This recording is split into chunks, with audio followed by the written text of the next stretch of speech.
Hi friends, அஸ்ஸலாமு அலைக்கும். நம்ம இன்னைக்கு என்ன ரெசிபி பார்க்க போகிறோம் அப்படின்னு பார்த்தீங்கன்னா, மக்ரூனி எப்படி செய்யலாம்னு தான் பார்க்கலாம் இந்த வீடியோவில். அதுக்கு நான் வந்து 300 கிராம்ஸ் மக்ரூனி எடுத்து வச்சுருக்கேன். அதுக்கப்புறம் வந்து சின்னதாக இருந்தது வெங்காயம், அதனால் 3 வெங்காயம் கட் பண்ணியிருக்கேன். அதுக்கப்புறமா என்ன எடுத்திருக்கேன் அப்படின்னு பார்த்தீங்கன்னா, தக்காளி 4 எடுத்து வச்சுருக்கேன். அதுக்கப்புறம் வந்து மட்டன் வச்சு தான் செய்ய போகிறோம் இன்றைக்கி. அதனால் வந்து மட்டன் வந்து 100 ருபீஸ்க்கு வாங்கி வச்சுருக்கேன். அதுக்கப்புறம் கொத்தமல்லி, புதினா, அதுக்கப்புறம் 3 பச்சை மிளகாய் எடுத்து வச்சுருக்கேன். அதுக்கப்புறம் பட்டை, 2 ஏலக்காய், அதுக்கப்புறம் 2 கிராம்பு எடுத்திருக்கேன். அதுக்கப்புறம் இஞ்சி பூண்டு பேஸ்ட் எடுத்திருக்கேன். நான் வந்து இஞ்சி பூண்டு பேஸ்ட்லேயே இது எல்லாத்தையும் சேர்த்து அரைக்கிறதால நான் கம்மியாக எடுத்திருக்கேன். உங்களுக்கு வேணும்னா கொஞ்சம் எக்ஸ்ட்ரா எடுத்துக்கோங்க ஃப்ளேவருக்காக. இப்போ வந்து நம்ம ஒரு பாத்திரம் வச்சுட்டு, நம்ம இந்த பாத்திரம் செய்கிறோமோ அதில் எண்ணெய் விட்டுக்கோங்க. கொஞ்சம் நல்லாவே எண்ணெய் விடுங்க. ஒரு 3 டேபிள் ஸ்பூன் அந்த மாதிரி விடுங்க, அப்போ தான் நல்லாயிருக்கும். நான் வந்து 3 டேபிள் ஸ்பூன் ஃபுல்லாக எண்ணெய் விட்டுக்கிறேன்.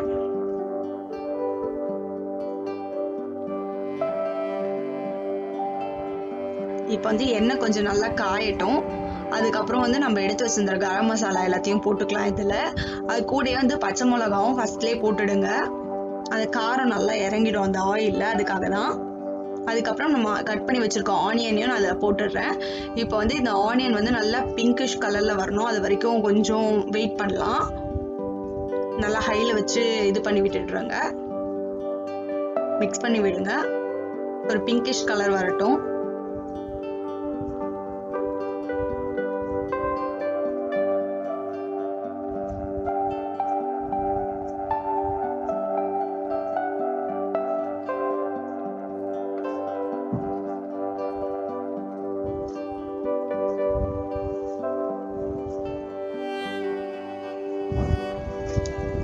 இப்போ வந்து இது கொஞ்சம் ஓரளவுக்கு பிங்கிஷ் கலரில் வந்துச்சு. இந்த டைமில் நீங்கள் வந்து தக்காளி ஆட் பண்ணிடுங்க. இந்த டைமில் நான் வந்து கட் பண்ணி வச்சிருந்த 4 தக்காளி அதையும் இதில் ஆட் பண்ணிடுறேன். நல்லா ஹையில் வச்சு நல்லா கிண்டி விடுங்க. அது நல்லா அந்த தக்காளி வந்து நல்லா மிக்ஸ் ஆகணும், கோட் ஆகணும். அது வரைக்கும் நல்லா கிண்டி விடுங்க.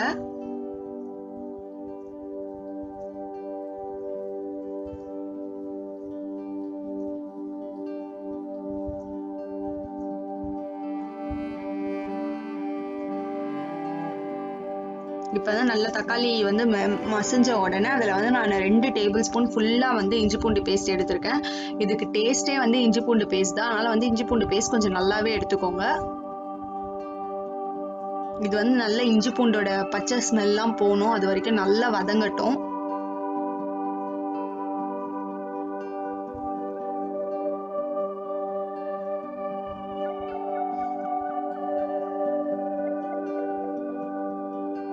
இப்போ வந்து நான் அது எடுத்து வச்சிருக்க வந்து புதினா, கொத்தமல்லி இது ரெண்டுத்தையும் ஆட் பண்ணிட போகிறேன். ஆட் பண்ணி நல்லா கிண்டி விட்டுக்கோங்க. கொத்தமல்லி, புதினா கொஞ்சம் நல்லாவே போடுங்க, அப்போ தான் அதோட ஸ்மெல்லு நல்லா இருக்கும்.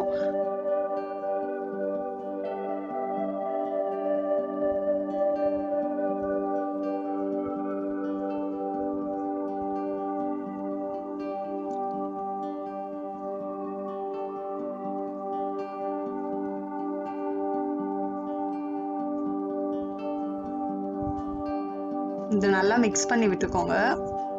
அந்த இஞ்சி பூண்டு பேஸ்ட், அதுக்கப்புறம் வந்து கொத்தமல்லி, புதினா இதெல்லாம் நல்லா வந்து அதை கோட் ஆகிடணும். அந்த வெங்காயம் தக்காளியோட நல்லா இதுவாகிடணும். அது வரைக்கும் நல்லா கிண்டி விட்டுக்கோங்க. இப்போ இந்த டைமில் வந்து நான் ஒரே ஒரு டேபிள் ஸ்பூன் தான் சில்லி பவுடர் போடுறேன். ஏன்னா வந்து பச்சை மிளகா ஆல்ரெடி 3 போட்டிருக்கிறதால கொஞ்சம் காரமாக இருக்க மாதிரி இருக்கும். அதனால் நீங்கள் டேஸ்ட் பண்ணிவிட்டு அப்புறமா கூட போட்டுக்கோங்க. ஸ்டார்டிங்லேயே ஃபுல்லாக போட்டுறாதீங்க. நான் வந்து ஒரு டேபிள் ஸ்பூன் தான் போட்டிருக்கேன். இந்த ஒரு டேபிள் ஸ்பூன் போட்டுட்டு நல்லா அந்த மசாலாவோட ஸ்மெல்லு வராத அளவுக்கு அது கொஞ்சம் வேகட்டும். அது வரைக்கும் வெயிட் பண்ணலாம்.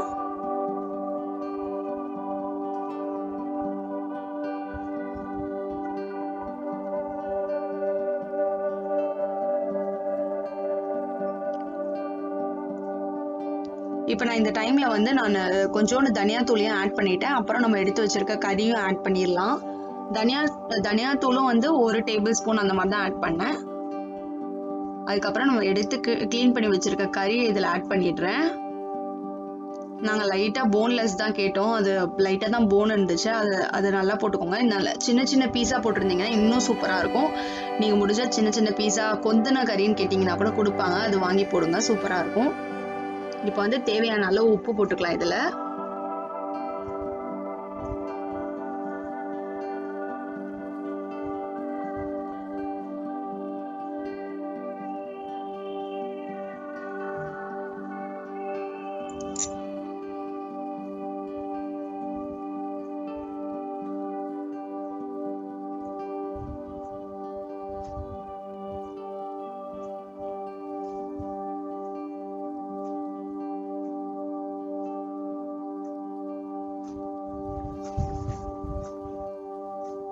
இந்த இதுலேயே வந்து நல்லா கறி வெந்துடணும். அந்த ஹையில் வச்சு நல்லா கொஞ்சம் ஓரளவுக்கு பாதியாக வெந்துடும். அந்த மாதிரி வேங்க, ஹையில் வச்சுருங்க. இப்போ வந்து நான் இந்த டம்ளரில் தான் வந்து 2 டம்ளர் மக்ரூனி எடுத்திருக்கேன். அதுக்கு 2.5 டம்ளர் தண்ணி ஆட் பண்ணணும். கறி போட்டிருக்கதால 1/2 டம்ளர் எக்ஸ்ட்ரா ஆட் பண்ணணும். இப்போ வந்து நான் இதில் வந்து ஃபஸ்ட்டு 2 டம்ளர் தண்ணி இதில் ஊற்றிக்கிறேன். அப்புறமா 1/2 டம்ளர் ஊற்றிக்கலாம் கறி வெந்தது அப்புறம்.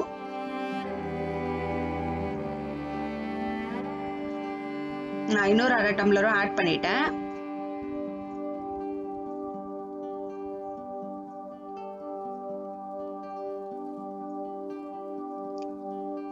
அந்த அடியில் இருக்க மசாலாலாம் வரா மாதிரி நல்லா ஒரு டைம் வந்து கிண்டி விட்டுக்கோங்க. அதுக்கப்புறம் வந்து இதை நம்ம க்ளோஸ் பண்ணி வச்சிருவோம் லிட்டு போட்டு.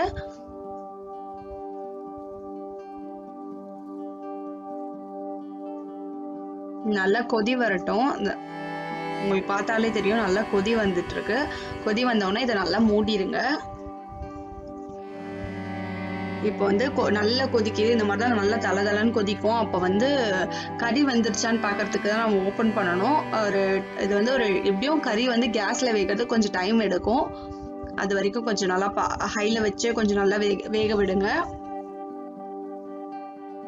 இப்போ நாங்கள் டேஸ்ட் பார்க்கறதுக்காக ஓப்பன் பண்ணியிருக்கோம். நாங்கள் வந்து கறி எடுத்து உங்களுக்கு நல்லா கையில் ஒரு டைம் நசுக்கி பார்த்தீங்கன்னா, நசுங்கிடுச்சுன்னா வந்து கறி வெந்துருச்சுன்னு அர்த்தம். இல்லைன்னா வந்து கறி வேகலைன்னு அர்த்தம். அது மட்டும் பார்த்துக்கோங்க.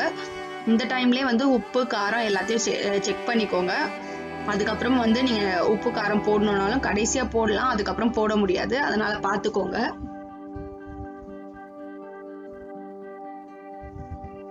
எங்களுக்கு கறி இன்னும் வேகலை. நாங்கள் திரும்பவும் வந்து லிட்டு போட்டு க்ளோஸ் பண்ணி வச்சுருந்தோம். இந்த டைம் செக் பண்ணும்போது கறி வெந்துருச்சு. இப்போ நான் வந்து மக்ரூனி எடுத்து வச்சிருந்த மக்ரூனி பாஸ்தா அதை வந்து நான் இதில் ஆட் பண்ணிடுறேன். எப்போவுமே பிரியாணி மக்ரூனி எது செஞ்சா, சேமியா கார சேமியா எது செஞ்சாலுமே வந்து அந்த மக்ரூனியோட அந்த மக்ரூனி அப்படி ரைஸ் முங்குற அளவு தண்ணி இருந்துச்சுன்னா அது கரெக்டாக இருக்குன்னு அர்த்தம்.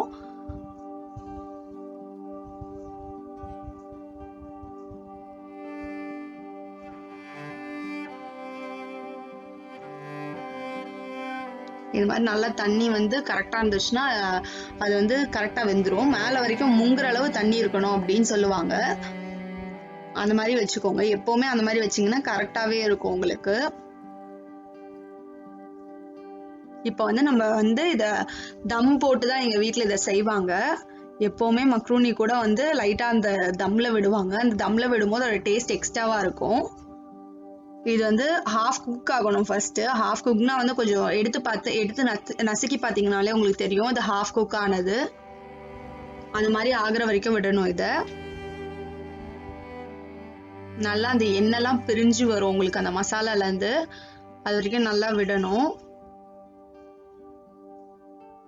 எங்களுக்கு இன்னும் ஹாஃப் குக் ஆகலை. இப்போ பார்த்தீங்கன்னா உங்களுக்கு தெரியும் நல்லா ஹாஃப் குக் ஆயிடுச்சு. தண்ணியும் லைட்டாக ட்ரெயின் ஆயிடுச்சு. லைட்டாக தான் தண்ணி இருக்கு. இப்போ வந்து நீங்கள் கடைசியாக ஃபைனலாக உப்பு காரம் செக் பண்ணிக்கோங்க. எங்கள் வீட்டில் ஒரு ஆள் ஒவ்வொரு டேஸ்ட்டில் இருப்போம். அதனால் நாங்கள் கரெக்டாக செக் பண்ணிட்டு தான் போடுவோம். நீங்கள் இதுக்கப்புறம் நீங்கள் நினச்சாலும் உப்பு காரம் ஆட் பண்ண முடியாது. அதனால இதை மட்டும் கரெக்டாக இந்த இடத்துல செக் பண்ணிக்கோங்க. நல்ல தண்ணி இன்னும் கொஞ்சம் லைட்டாக வற்றின உடனே நம்ம லிட்டு போட்டுடலாம்.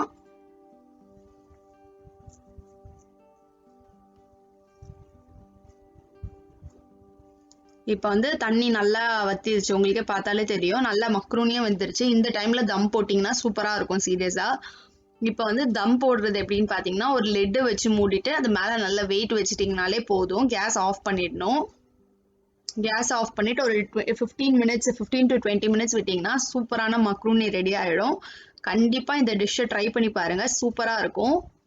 எங்கள் வீட்டில் எப்போவுமே இப்படி தான் செய்வோம். இது எங்கள் எல்லாருக்குமே ஃபேவரெட்டு. கண்டிப்பாக ட்ரை பண்ணி பாருங்கள் மறக்காமல்.